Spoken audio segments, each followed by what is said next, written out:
ಸಾಕು. ಇವ್ರ ಮೇಲೆ ಇನ್ನೂ ಟೈಮ್ ವೇಸ್ಟ್ ಮಾಡೋದು ಬೇಡ. ನಿಮ್ಮಂಥವ್ರು ನಮ್ಮಂಥವ್ರು ಎದುರುಗಡೆ ತಲೆ ತಿನ್ಕೊಂಡು ಮಾತಾಡಬಾರ್ದು. ಗಾಡ್ಸ್ ಇವ್ರನ್ನ ಒದ್ದು ಮಂಡಿ ಉಡ್ಸಿ.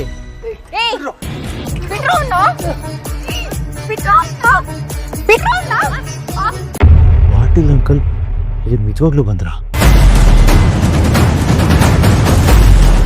ಪಾಟೀಲ್ ಸರ್, ನೀವೇನಿಲ್ಲಿ? ಏನ್ ಸರ್ ಸರ್ಪ್ರೈಸು? ಎಂತ ಸರ್ಪ್ರೈಸ್? ನೀನ್ ಇಲ್ಲೇನು? ಬನ್ನಿ ಸರ್, ನನ್ನ ಪರ್ಸನಲ್ ವಿಷಯಗಳ ಬಗ್ಗೆ ತುಂಬಾ ಕಾಳಜಿ ತೋರಿಸ್ತಾ ಇದ್ದಾರೆ. ನನಗೆ ಸಪೋರ್ಟ್ ಮಾಡೋದಕ್ಕೆ ಅವರೇ ಖುದ್ದಾಗಿ ಬಂದಿದ್ದಾರೆ. ಅವ್ರಿಗೆ ನನ್ನ ಮೇಲೆ ತುಂಬಾ ಅಭಿಮಾನ. ಅವ್ರ ದೃಷ್ಟಿಲಿ ನಾನು ತುಂಬಾ ಇಂಪಾರ್ಟೆಂಟ್ ಅನ್ಸುತ್ತೆ. ಅದೇ ಸರ್, ಇದು ತುಂಬಾ ಚಿಕ್ಕ ವಿಷಯ, ನಾನೇ ನೋಡ್ಕೋತೀನಿ. ಅಮ್ಮ ಮಗ ಇಬ್ರು ನಮ್ಮ ಫ್ಯಾಮಿಲಿ ಜೊತೆ ಕಿರಿಕ್ ಮಾಡ್ಕೊಂಡಿದ್ದಾರೆ. ಇನ್ನೇನು ನಾನು ಅವ್ರನ್ನ ಮುಗಿಸೋದ್ರಲ್ಲಿದ್ದೆ, ಅಷ್ಟೇ ನೀವೇ ಬಂದ್ಬಿಟ್ರಿ. ಏಯ್, ಪಾಟೀಲ್ ಸರ್ ಮುಂದೆನೆ ಹೊಗು ತೋರಿಸ್ತಾ ಇದ್ಯಾ? ಇವತ್ತೇ ನಿನ್ ಗೋರಿ ಕಟ್ತೀನಿ. ಪಾಟೀಲ್ ಸರ್, ನಿಮ್ ಯೋಗ್ಯತೆ ಏನು ಅಂತ ಗೊತ್ತಿಲ್ದಿರ ಇವ್ರಿಬ್ರನ್ನ ಈಗಲೇ ಮುಗಿಸ್ತೀನಿ ಸರ್.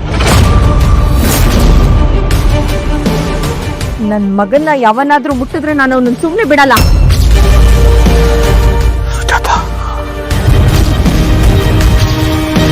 ಸರ್, ನೀವು ತಲೆ ಕೆಡಿಸ್ಕೋಬೇಡಿ ಸರ್. ಇಂಥ ಲೋ ಕ್ಲಾಸ್ ಜನ ಜೊತೆ ನೀವು ಮಾತಾಡೋದು ಬೇಡ. ಇದನ್ನ ನಾನು ನೋಡ್ಕೋತೀನಿ. ನಿಮ್ಗೆ ಡಿಸಪಾಯಿಂಟ್ ಮಾಡಲ್ಲ ಸರ್. ಏಯ್,